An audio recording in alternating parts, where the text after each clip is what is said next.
नमस्कार बच्चों, तो कैसे हैं आप लोग।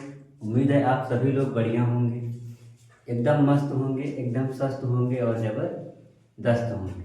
ठीक है, तो आज हम आप लोगों के सामने क्या पढ़ेंगे।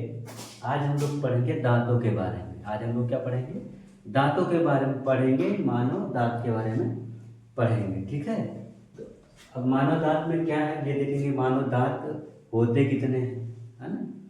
मानव दांत होते कितने हैं, ठीक। और उसके बाद जो दांत होता है, देखते हैं दांत सड़ जाता है या उसमें कहते हैं कि कीड़े लग गए हैं ना, तो उसका भी कुछ थोड़ा बहुत जानेंगे, क्या इलाज है, कैसे क्या होता है, वो भी हम लोग अभी पता करेंगे। ठीक है, तो सबसे पहले हम मानव दांत में ये जान लेते हैं कि मानव दांत होता क्या है।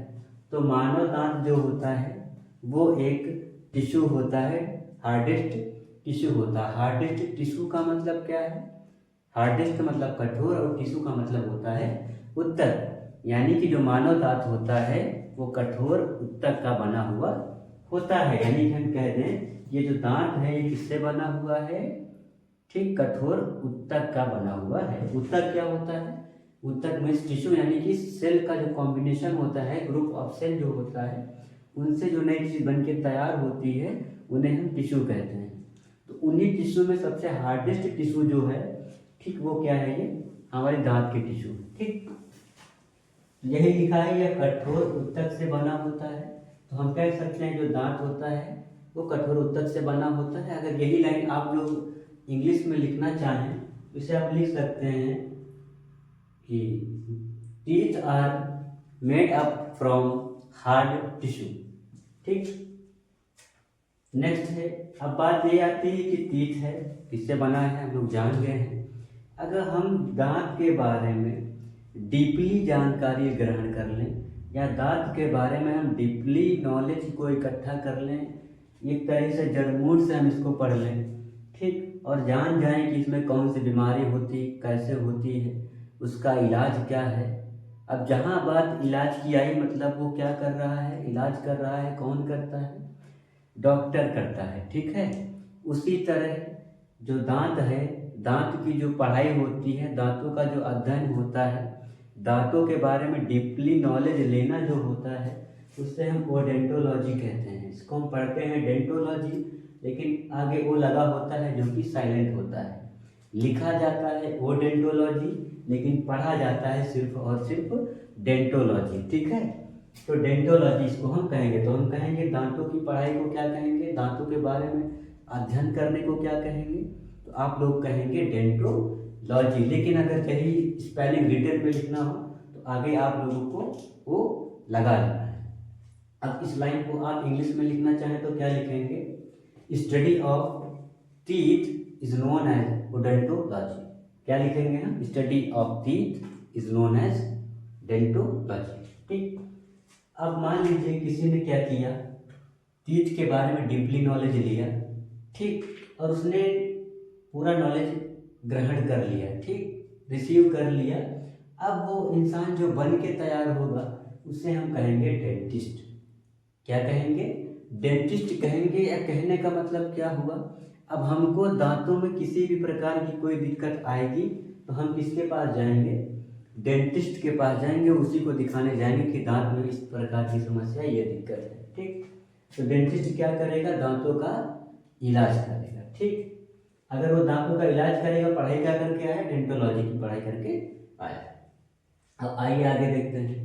अब बात अगली ये आती है कि जो ह्यूमंस होते हैं, जो मानव होते हैं, उनमें दांतों की संख्या कितनी होती है। तो उनमें जो दांतों की संख्या होती है वो टोटल होती है 32। टोटल कितनी होती है, 32 होती है। तो हम कह सकते हैं कि मानव में 32 दांत होते हैं। लेकिन कब, at the time of the adult, यानी कि वयस्क यानी जवानी के टाइम पे जो दांत होते हैं, आफ्टर द एज ऑफ 12, यानी 14-15 साल की उम्र, 16-17 साल की उम्र तक क्या होते हैं, ये 32 दांत हो जाते हैं। हालांकि 32 पूरे पूरे आगे तक हो नहीं पाते, क्योंकि जो अकल दांत होते हैं, जो लास्ट के दांत होते हैं, वो उनकी जो निकलने की उम्र होती है नॉर्मली वो 20 साल के पहले नहीं निकलते, यानी 18-20 साल के बाद निकलते। तो हम यूँ कहें कि 20-22 साल के बाद जो हमारे दांत हो जाते हैं वो टोटल 32 हो जाते हैं। उसके पहले 32 दांत नहीं होते हैं, भले कोई एक्सेप्शनल केस हो। नहीं तो 18-20 साल तक की एज तक टोटल 32 दांत नहीं होते, ठीक। लेकिन नॉर्मली हम 32 दांत ही गिनते, ठीक। अब 32 दांत होते हैं कब? एडल्ट में। यही बात अगर छोटे बच्चे की जाए, 10, 11, 12 साल के बच्चे की जाए, तो उसमें कितने होते हैं? 20 दांत होते हैं। और वही बच्चा जब 12 साल तक पहुंच जाएगा, 10, 11, 12 साल तक पहुंच जाएगा, उसके ये पूरे 20 के 20 दांत गिर जाएंगे। ये 20 के 20 दांत क्या कर जाएंगे? गिर जाएंगे। और यही जो 20 दांत 12 साल की उम्र तक गिर जा रहे थे, उनको हम कहेंगे डाइफियोडोंट। क्या कहेंगे? डाइफियोडोंट। इस डाइफियोडोंट का मतलब क्या है? इस डाइफियोडोंट का मतलब है ये क्या करेंगे? दोबारा ग्रोथ करेंगे। क्या करेंगे? दोबारा ग्रोथ करेंगे। दोबारा ग्रोथ करेंगे का मतलब क्या है? ये 20 दांत ऐसे हैं जो छोटे बच्चों में होते हैं, 11-12 साल की उम्र तक सारे दांत टूट चुके होते हैं और दोबारा से वो सारे के सारे उग जाते हैं, सारे के सारे दांत वापस से निकल आते हैं, ठीक है। तो हम क्या कहेंगे कि 20 दांत ऐसे होते हैं जो कि क्या होते हैं? बचपन में निकलते हैं और सब के सब टूट जाते हैं, और ऐसे दांतों को हम कहते हैं दूध के दांत। क्या कहते हैं? इन्हीं दांतों को हम क्या कहते हैं? दूध के दांत। यानी कि ऐसे दांत जो बचपन में निकले थे और सब के सब 11-12 साल की उम्र तक गिर गए। यानी कि 12 साल की उम्र तक जो दांत गिर गए वो क्या है? दूध के दांत है। क्या है वो? दूध के दांत, ठीक है। ये 20 दांत क्या है? दूध के दांत, ठीक। अब अगर कोई पूछ ले कि पूरे जीवन में, कहा जाए कि पूरी जिंदगी में तुम्हारे कितने दांत हैं, तब हम 32 नहीं गिनेंगे, क्योंकि जो 32 दांत होते हैं वो होते हैं एक बार दांत गिर चुके हैं, फिर वो उगे हैं, उसके बाद एक्स्ट्रा 12 दांत और भी निकलेंगे, तो तब टोटल मिला के वो 32 हो रहे थे। लेकिन आप सोच के देखिए, आप जब बच्चे थे 12 साल तक हुए तो टूट गए 20, ठीक। 12 साल तक हुए, आपके 20 दांत टूट गए, यानी कि वो टूट गए जो 20, वो 12 साल के पहले तो 12 पूरे थे, ठीक। उसके बाद क्या हो जाएगा? हमने कहा कि जब आप वयस्क होंगे, एडल्ट होंगे, तो कितने हो जाएंगे? आपने कहा 32, ठीक। कितने हो जाएंगे? 32, ठीक। 32, ठीक। बचपन में 20 थे, ठीक। यही 20 दोबारा उगेंगे, ठीक। यही 20 दोबारा उगेंगे। तो ये तो वही हो गए जो दोबारा उगने वाले थे, हमने लिखा था डाइफियोडोंट, ठीक। और 12 दांत ऐसे होंगे जो बाद में उगेंगे, यानी 12 साल के बाद दांत 12 एक्स्ट्रा निकलेंगे। और ये 12 दांत ऐसे होंगे, अगर ये एक बार टूट गए तो दोबारा जगेंगे या उगेंगे नहीं। इन्हीं दांतों को हम कहते हैं मोनोफियोडोंट, यानी कि ऐसे दांत जो एक बार टूटे तो परमानेंट छूटे। कहने का मतलब क्या है? ये दांत दोबारा जगने नहीं है, दोबारा उगने नहीं है।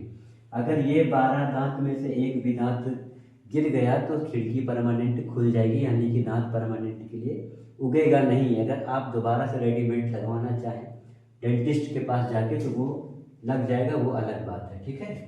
उम्मीद है इतना पता चल गया होगा। तो कहा जाए पूरी जिंदगी में कितने दांत?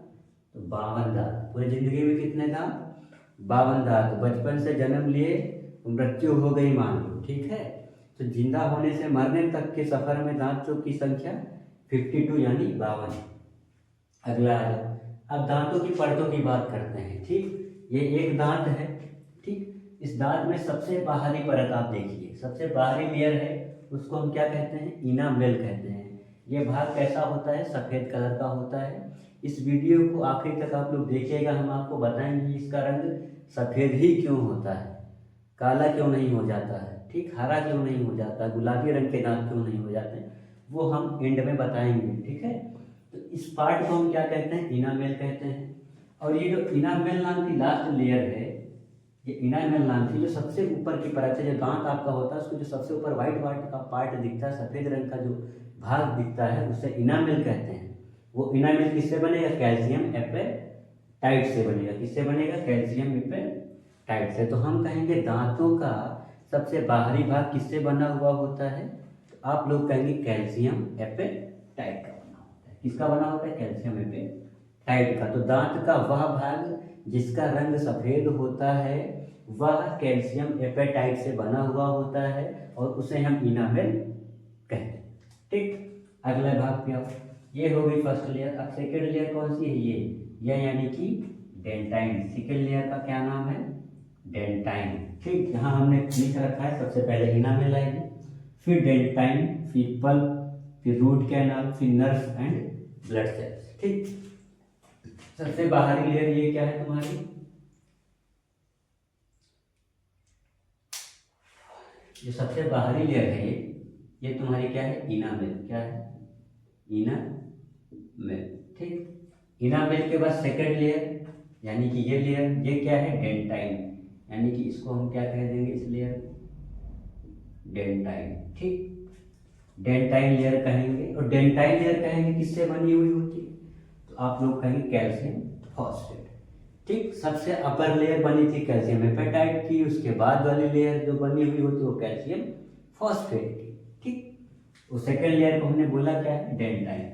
ठीक, उसके बाद अब ये स्पेस जो बचा हुआ होता है, ये सारा पार्ट, ठीक, ये जो भाग बचा हुआ होता है इसको हम बोलते हैं पल्प। क्या बोलते हैं? पल्प। इन्हीं में क्या होती है? ब्लड वेसल्स होती हैं खूब सारी, इन्हीं में बहुत सारी नर्व्स आई हुई होती हैं।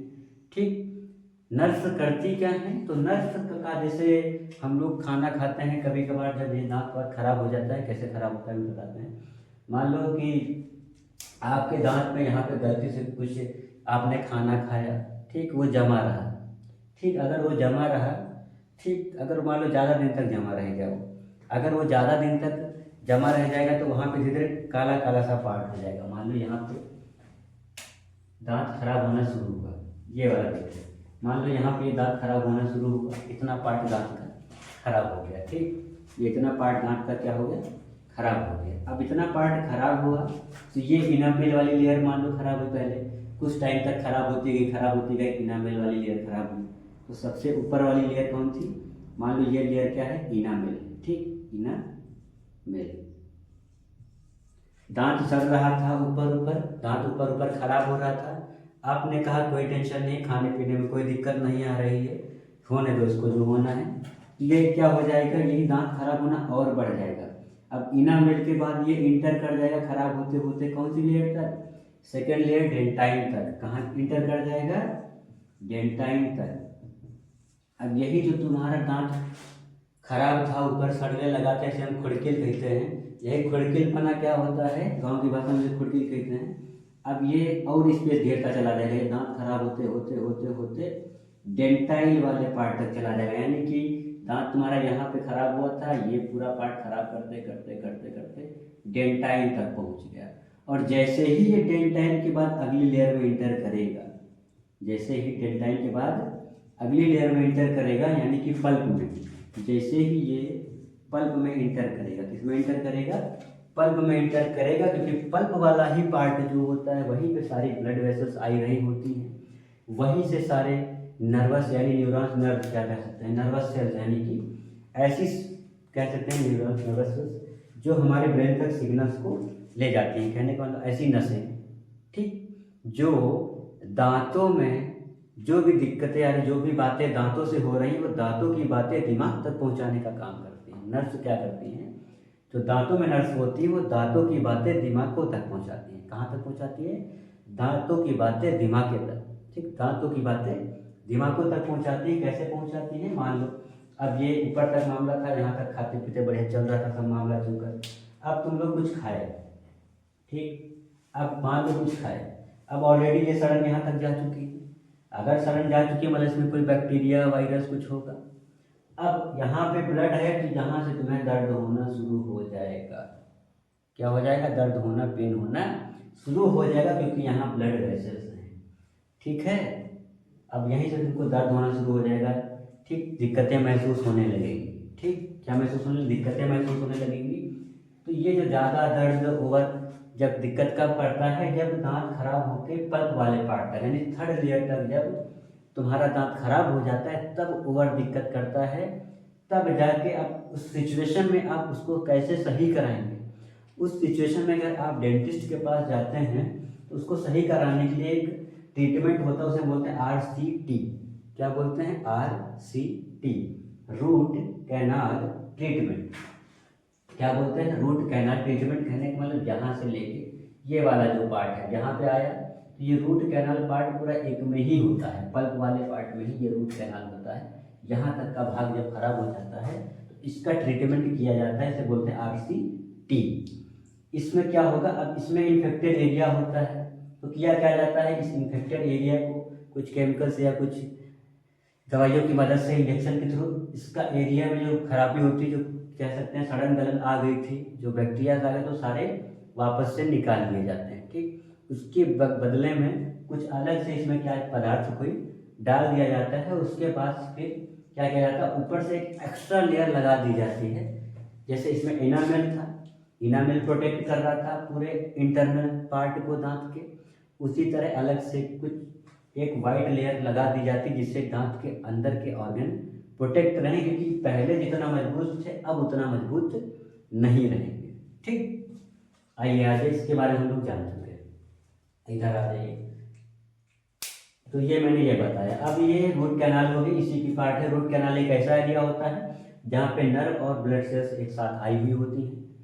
ब्लड सेल्स तो पता ही आप लोग को क्या करेंगे, ये ब्लड को दांतों तक लेके आएंगे। ब्लड सेल का काम क्या है, दांतों तक ब्लड को लेके आना। ब्लड नर्व्स होती है वही, ठीक, ब्लड वेसल्स ब्लड को लेके आती है दांतों तक।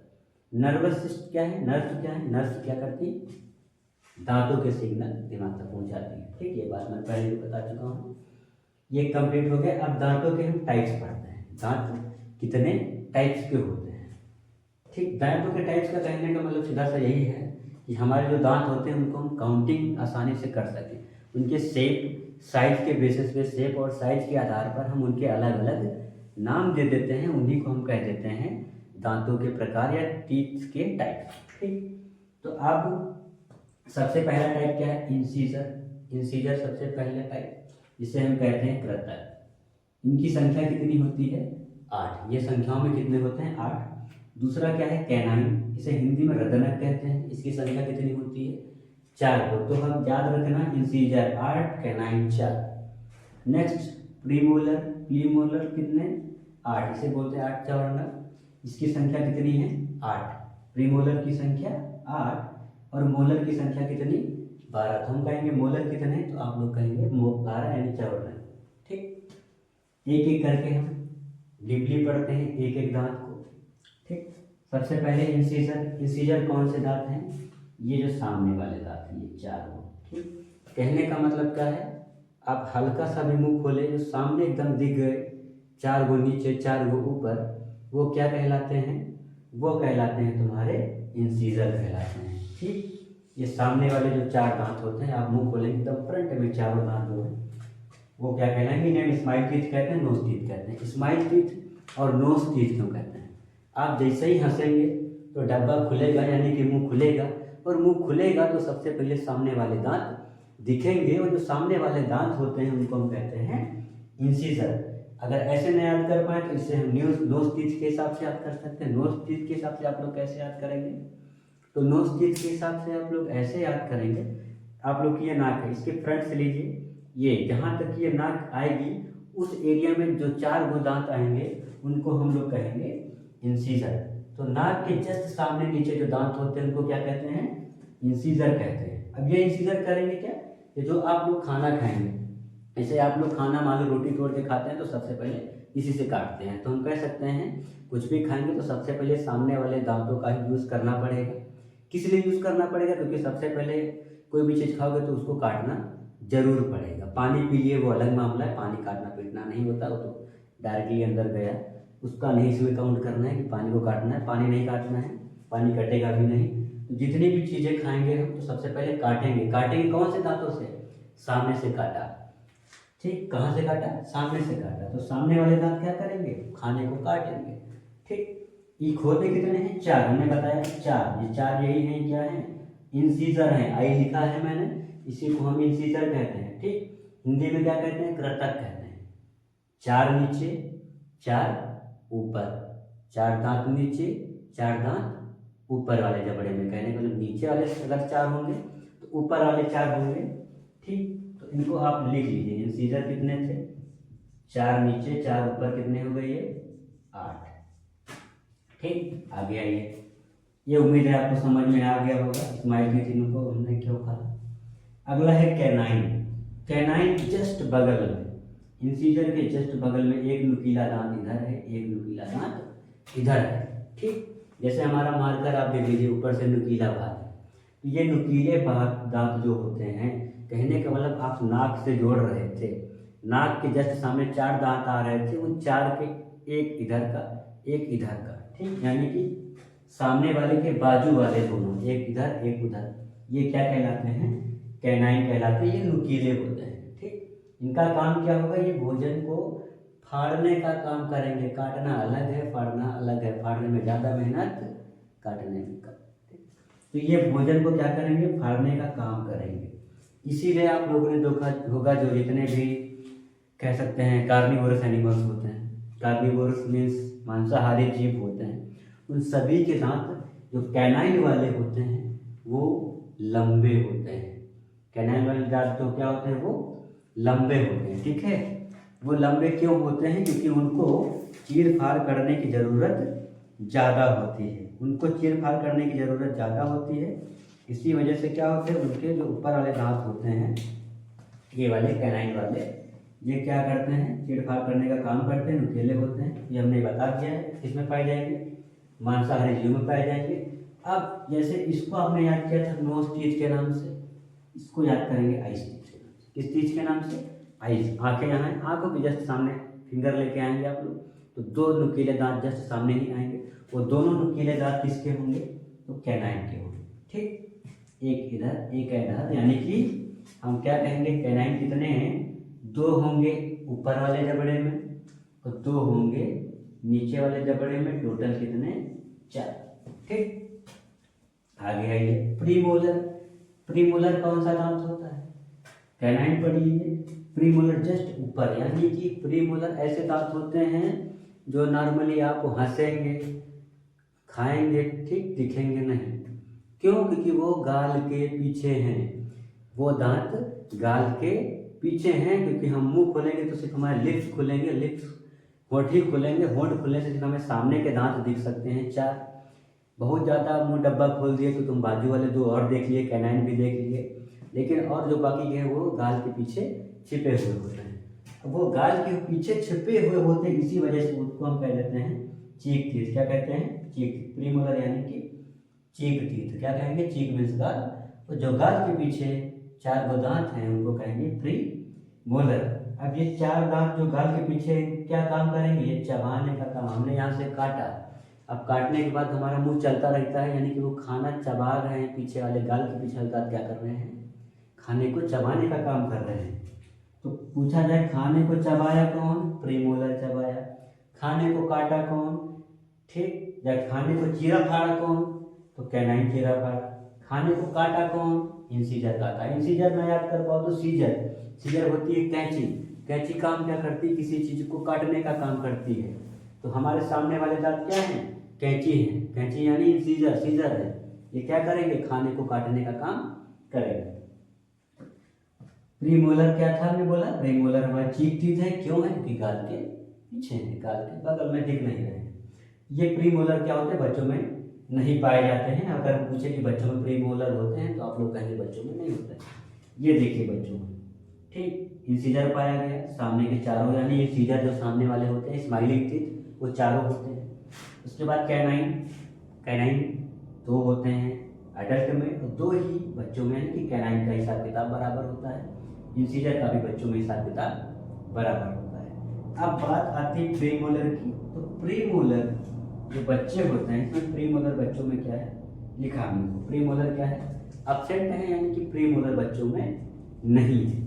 अगर इनको लिखो बच्चों वाले में क्या है? इंसीजर कितने रहेंगे? इंसीजर 8 ही रहेंगे, 4 ऊपर 4 नीचे। कैनाइन 4 ही रहेंगे, 2 नीचे 2 ऊपर। लास्ट आ गया मोलर पे बात कर लेते हैं। मोलर कौन से दांत होते हैं? मोलर को हम अक्ल दांत भी कहते हैं। क्या कहते हैं? अक्ल दांत या विजडम टीथ भी कहते हैं। ये ऐसे दांत होते हैं जो सबसे पीछे होते हैं। कहाँ होते हैं? सबसे पीछे। गाल वाले जो दांत थे, गाल से और पीछे चले जाओ यहाँ पे, ठीक, 3 इधर 3 इधर, 6 दांत, यानी कि 6 दांत नीचे जबड़े में और 6 दांत ऊपर जबड़े में। लेकिन इन्हीं 6 दांत में सिर्फ चार चार दांत सबके नॉर्मली एक उम्र तक निकल आते हैं, 19-20 साल तक। लेकिन लास्ट के एक दांत इधर एक इधर, यानी टोटल चार, दो नीचे वाले जबड़े के लास्ट वाले, दो ऊपर वाले जबड़े यानी जौ के लास्ट वाले, दो और दो मिला के कितने हुए? चार। यही चार जो दांत होते हैं इन्हीं को हम लोग कहते हैं अक्ल दांत। अक्ल दांत, ठीक है। तो अक्ल दांत किसे कहेंगे? जो सबसे लास्ट के दांत हैं वो कब निकलते हैं? वो अक्ल आने के बाद ही निकलते हैं, ये सही नहीं है, ठीक। ये बिल्कुल मत दिमाग लगाइएगा कि हमारे के पीछे वाले दांत जो हैं अकल दांत नहीं निकले हैं तो हमारे अकल नहीं है, ऐसा कुछ नहीं होता है, ठीक।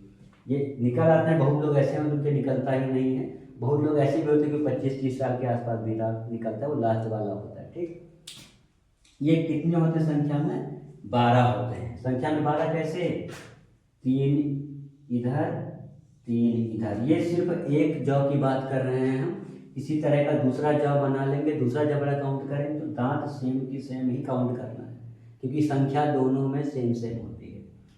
3 इधर 3 इधर, 3 3 6 हो गए नीचे जबड़े में, 6 ऊपर, कितने? 12। अभी मैं अकल दांत की बात जो कर रहा था वो ये वाला दांत है, ये वाला लास्ट वाला। ये निकलता है, बहुत लेट निकलता है, ठीक है। बहुत लेट का मतलब 18-20 साल के बाद कहीं निकलेगा, ठीक है। हो सकता है 25 साल भी हो जाए, तो बहुत लेट निकलता है, इसे हम कहेंगे अकल दांत। अब ये भोजन को क्या करेगा? चबाएगा। तुम खाना खाए, सामने से रोटी काटे मतलब काटा कौन? सीजर। सीजर यानी इंसीजर। उसके बाद अब मान लो तुमको कोई हार्ड चीज चीड़ फाड़ करने, मान लो तुम मीट खा लिए, ठीक, लेग पीस मिल गई तुमको। अब लेग पीस को क्या करेंगे? अब चीड़ फाड़ तो करेंगे इसको, उसको चीड़ फाड़ करने के लिए क्या करेंगे? हम कैनाइन का यूज करेंगे, नुकीले दांतों का यूज करेंगे, ठीक। इससे काटा, इससे चीरा फाड़ा। प्रीमोलर क्या करेगा? कहेगा ठीक है, तुम जो खाए हो, काट पीट लिए हो, चीर फाड़ लिए हो, हमको लाओ, मैं इसको चबा लेता हूँ। चबाने के बाद ये कहेगा कि भाई तुम क्या केवल एक ही चीज़ खाए हो? तुम रोटी के साथ सब्जी भी मिला के खाए हो, लाओ मैं इसको आपस में गबड़ देता हूँ, ठीक। जीभ खाना ऊपर नीचे पलटेगी, ये सबको क्या करेगा? चबा चबा के मिक्स कर देगा, ठीक। तो मोलर दांत क्या करता है? भोजन को चबाता है और उस भोजन को आपस में मिलाने में मदद करता है, ठीक। याद हो गया होगा, उम्मीद है। अब होता क्या है कि टीथ का जो होता है डेंटल फॉर्मूला भी होता है। काफ़ी सारे एग्जाम में पूछा जाता है, जितने भी कॉम्पिटेटिव एग्जाम्स होते हैं, कॉम्पिटेटिव वनडे एग्जाम्स वगैरह में टीथ फार्मूला पूछ लेता है, ठीक। टीथ फार्मूला क्या है? दांत कितने गिने थे हम लोग? 16। इन 16 दांत को दो भाग में बीच से काट दो। 32 दांत होते थे, 16 नीचे जबड़े में, 16 ऊपर जबड़े में। इन 16 को बीचों बाट से काट दो। काट दिए, आधे आधे हो गए। बस आधे को गिनो, कितने? 2। कौन से? इंसीजर, 2 इंसीजर, एक canine, 2 premolar, 2 premolar, 3 molar, 3 molar. इसका फॉर्मूला ये होता है। कहने का मतलब ये फॉर्मूला होता है इसका, टीथ फॉर्मूला एडेल्ट, ठीक। इधर बच्चों में आ जाओ। बच्चों में क्या होता है? मैंने बताया था, ये लास्ट में 2 मोलर पाए जाते हैं। बच्चों में मोलर कितने पाए जाते हैं? 2, ठीक। कितने मोलर पाए जाते हैं? 2 पाए जाते हैं, ठीक। बच्चों में 2 मोलर पाए जाते हैं। अब इनको आधा करो, इनका भी टीथ फार्मूला अगर लिखना है तो इनको भी आधे करो। इंसीजर कितने? इंसीजर 2, तो लिखा भी इंसीजर 2। कैनाइन कितना? इंसीजर 4 थे, बीच से काटेंगे, सिर्फ आधा पार्ट गिनो, आधा भाग गिनोगे तो 2 इंसीजर, 1 कैनाइन। और प्रीमोलर गायब, कहीं भी नहीं लिखा। प्रीमोलर गायब मतलब 0, ठीक। उसके बाद 2 क्या हैं? मोलर। 2 क्या हैं? मोलर। मोलर कितने हैं? एक तरफ 2, ठीक। 2 कितने क्या हैं? मोलर। 1 मोलर इधर, 1 मोलर इधर। ये मोलर क्या है? एक इधर एक इधर, टोटल 2, ठीक। और यहाँ पे एक इधर यानी कि एक इधर, ठीक। इसमें ज़रा डाउट है, एक मिनट बताते हैं हम। ये डेंटल फार्मूला जो है थोड़ा मेंटल फार्मूला में कन्वर्ट हो रहा है। इसका डेंटल फॉर्मूला 2102 होता है। क्या होता है? 2102। ठीक, दो दांत ये, दो ये, चार। ठीक, तो दो ही लिखो चाहे चार लिखो, कोई इशू नहीं। ठीक, चार हमने क्यों लिखा? दो इधर के, दो इधर के। ठीक, चार हो गए तुम्हारे इंसीजर, दो हो गए कैनाइन और दो ये मोलर, दो इधर के मोलर। ठीक, ये डेंटल फॉर्मूला उम्मीद है आप लोगों को क्लियर हो गया होगा। अब जो दांत होता है, दांत का सबसे ऊपरी पार्ट क्या होता है? हमने बोला था इनामेल होता है। अब इनामेल आप देख रहे हो यहाँ से लेके यहाँ तक का जो पार्ट वो बाहर सा नजर आ रहा है। ठीक, और इनामेल वाली जो लेयर है वो एक तरह से क्या कर रही है? मुकुट का काम कर रही है। मुकुट का मतलब ताज का काम कर रही है। ठीक है, पगड़ी का काम कर रही है, उसे हम बोलते हैं क्राउन। यानी कि दांत का जो सबसे ऊपर वाला एरिया होता है, जितना दांत हमें दिख रहा होता है, उस दिख रहे वाले पार्ट को हम कहते हैं क्राउन ऑफ द टीथ। ठीक, क्राउन के बाद जहाँ से जबड़ा शुरू हो जाए, ठीक, जहाँ से जबड़ा शुरू हो जाए, दांत दिखना बंद हो जाए, उसे कहते हैं नेक। क्या कहते हैं? नेक, यानी कि गला। यानी कि आप लोग मान लीजिए पानी में खड़े हैं। कहाँ खड़े हैं? पानी में खड़े हैं और आप लोग की सिर्फ खोपड़ी दिख रही है, मुंडी दिख रही है, यानी खोपड़िया दिख रही है, सर दिख रहा है, और गर्दन वाला पार्ट से लेके ठीक पूरा पार्ट तुम्हारा पानी में डूबा हुआ है। तो आपका सर दिख रहा था, सर हो गया दांत का ऊपर पार्ट या इंसान का ऊपर, ये मुकुट हो गया। इसी मुकुट का हम कह देंगे क्राउन। अब इसके बाद गर्दन डूबी, यानी कि गर्दन डूबेगी, यानी कि ऊपर का भाग पानी के अंदर से नहीं दिखेगा और ऊपर से ये गर्दन नहीं दिखेगी। ठीक, अब ये गर्दन नहीं दिखी यानी कि इसको क्या कहेंगे? नेक। यानी कि जो क्या होगा? गम्स में दबा हुआ दांत होगा। यहाँ से दांत गम्स के अंदर जाने लगता है। इस दांत को हम क्या कहेंगे? गम्स वाले एरिया को क्या कहेंगे? सीधा सीधा नेक कहेंगे। अब दांत और डीपली नीचे लेके चले जाओ तो रूट कहेंगे। रूट मतलब एक ऐसा पार्ट जहाँ पे क्या आ गई थी? जहाँ पे ब्लड वेसल्स आ गई थी, ठीक, नर्व्स आ गई थी, उस वाले पार्ट को हम क्या कहेंगे? रूट कहेंगे। ठीक, उम्मीद है आप लोगों को इतना समझ में आ गया होगा। ठीक, अब आगे आइए, आगे हम आप लोग को ये बताते हैं जो दांत होते हैं, ठीक है, वो सफ़ेद रंग के ही क्यों होते हैं? जो दांत होते हैं वो सफ़ेद कलर के ही क्यों होते हैं? ठीक,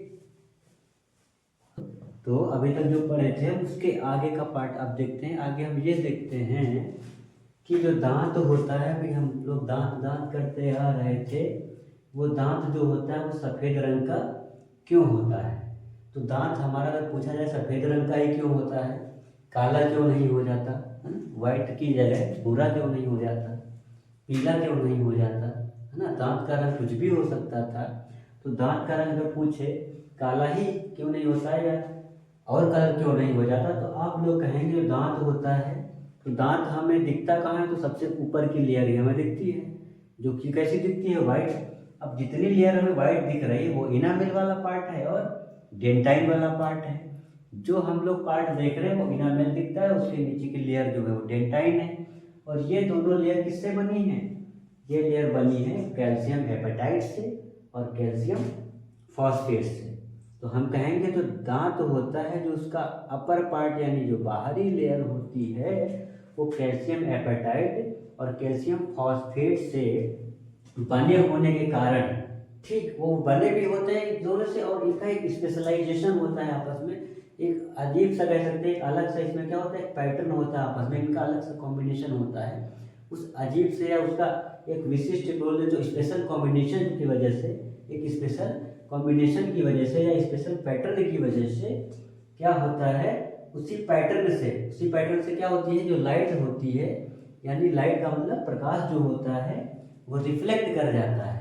यानी कि इस पे जो कैल्शियम एपेटाइट और कैल्शियम फॉस्फेट की जो लेयर है, इस लेयर पे क्या होगी? लाइट आएगी और रिफ्लेक्ट होकर वापस जाएगी। तो इस पार्ट से लाइट आती है और वापस लौट जाती है टकरा के। कहाँ से? मैंने क्या कहा? दांत के ऊपरी भाग से लाइट आएगी, प्रकाश आएगा और उससे टकरा के वापस चला जाएगा। बस इसी प्रक्रिया के दौरान हमें दांत कैसा दिखता है? सफ़ेद रंग दिखता है, यानी कि सफ़ेद रंग ये प्रदान करता है। ठीक, यानी कि दांत का जो बाहरी भाग होता है उसमें ये दो जो चीज़ें पाई जाती है, जो कैल्शियम दोनों पाए जाते हैं, इन दोनों कैल्शियम क्या होते हैं? एक विशेष पैटर्न में क्या होते हैं, आपस में व्यवस्थित होते हैं। ठीक, इस विशेष पैटर्न का आपस में व्यवस्थित होना प्रकाश को क्या करा देना, परावर्तित करा देना, प्रकाश को वापस लौटा देना। अब इसी के दौरान ये क्या रंग मिल जाएगा, आपको दांत का सफ़ेद रंग मिल जाएगा। ठीक, दांत का सफ़ेद रंग मिल जाएगा। उम्मीद है आप लोगों को पता चल गया होगा। अगला है, देखते होंगे दांत काले हो जाते हैं, है ना। दांत कैसे हो जाते हैं, काले हो जाते हैं। तो काले होते क्यों हैं, तो पहला कारण है आप लोग महीनों मंजन ना करें। ठीक है, महीनों मंजन ना करें, दबा के रोज खाएं। ठीक, तब आपके दांत क्या हो जाएंगे, काले हो जाएंगे। ठीक, दूसरा क्या है, खूब बीड़ी सिगरेट पिए। ठीक है, धूम्रपान का मतलब वही होता है, कस के बीड़ी सिगरेट पिए, मसाला खाएं दबा के। ठीक, दबा के मतलब रोज 50-50 गो पुड़िया खा लें, कोई दिक्कत नहीं है। दिक्कत यही है, दांत वाँत खराब हो जाएगा, बाहर बाहर से कलर वालर बदल देगा, हो सकता है कैंसर भी हो जाए, परमानेंट आपका कैंसर हो जाएगा वो। तो क्या है, धूम्रपान किसका कारण बनता है, दांत का रंग बदलने का भी कारण बनता है, और जिंदगी का टिकट काटने का भी कारण बनता है। कौन, धूम्रपान। तो धूम्रपान से बचेंगे तो दांत का रंग भी बचा रहेगा और ज़िंदगी भी बची रहेगी। अगला है चाय और कॉफ़ी। चाय और कॉफ़ी के भी हम ज़्यादा सेवन अगर करते हैं तो दांत का जो दांतों का रंग हो जाता है वो ब्राउनिश कलर का हो जाता है, यानी हल्का भूरे रंग का हो जाता है। कब, जब चाय और कॉफ़ी का सेवन हम ज़्यादा करते हैं। तीसरी बात क्या होता है, जैसे जैसे एज बढ़ती जाती है, ठीक वैसे वैसे क्या होता है, दांतों का रंग हल्का पड़ने लगता है, क्योंकि ये कैल्शियम एपेटाइट है और कैल्शियम फॉस्फेट है, इनकी ग्रोथ रुक जाती है। ठीक, इनकी ग्रोथ जैसे जैसे रुकेगी यानी उनमें जान कम होती जाएगी। ठीक, उनके पास उतनी रिफ्लेक्शन की क्षमता नहीं बचेगी, ये उतना लाइट वापस नहीं कर पाएंगी जितना पहले कर ले रही थी। तो क्या होगा, रंग धीरे धीरे उनका डाउन होता जाएगा। ठीक, तो क्या होगा, इसका कलर बदलता जाएगा उम्र की वजह से। तीसरा है अनुवांशिकता। अनुवांशिकता का मतलब क्या है कि कह सकते हैं पैदाइशी दिक्कत। पैदाइशी दिक्कत का मतलब ये कह सकते हैं कि जो पिछली पीढ़ी में बुजुर्ग थे या जो पिछली पीढ़ी के जो लोग थे उनके दांत पीले ही रहते थे, तो अगली पीढ़ी में भी दांत पीले हैं, हालांकि उन्हें वाइट किया जा सकता है। ठीक, कैसे किया जा सकता है, अब मान लीजिए आपने धूम्रपान बहुत किया है, ठीक समझ में नहीं आया, जब वो पूरी तरह से भूरे हो गए या काले हो गए तब सुधरे आप। अगर तब आप सुधरे तो आपके पास जाना पड़ेगा आपको डेंटिस्ट के पास। आप डेंटिस्ट के पास जाएंगे यानी दंत चिकित्सक के पास जाएंगे, तो वो क्या करेगा, कुछ केमिकल्स वगैरह का कुछ यूज़ करके क्या करेगा, आपके दांत को साफ करेगा। ठीक है, ठीक, ये पहला चारा है। दूसरा चारा ये है कि अगर आप चाह रहे हैं कि दांत काले या सफ़ेद हो ही ना, तो ब्रश डेली करिए। ब्रश ना डेली करिए तो आप दातून नाम की चीज़ होती है ना, नीम वगैरह के दातून लोग करते हैं। ठीक, हमारे प्रिय मित्र भी एक हैं, वो भी दातून का यूज़ बहुत ही ज़्यादा करते हैं। ठीक, तो आप लोग दातून का यूज़ भी इसकी जगह पे कर सकते हैं। उम्मीद है आप लोगों को ये लेक्चर समझ में आया होगा। इस लेक्चर को ज़्यादा से ज़्यादा आप शेयर करिए, चैनल को सब्सक्राइब करिए। इसी तरह की वीडियोस हम आप लोगों को प्रोवाइड कराते रहेंगे, देते रहेंगे। बने रहिए, धन्यवाद।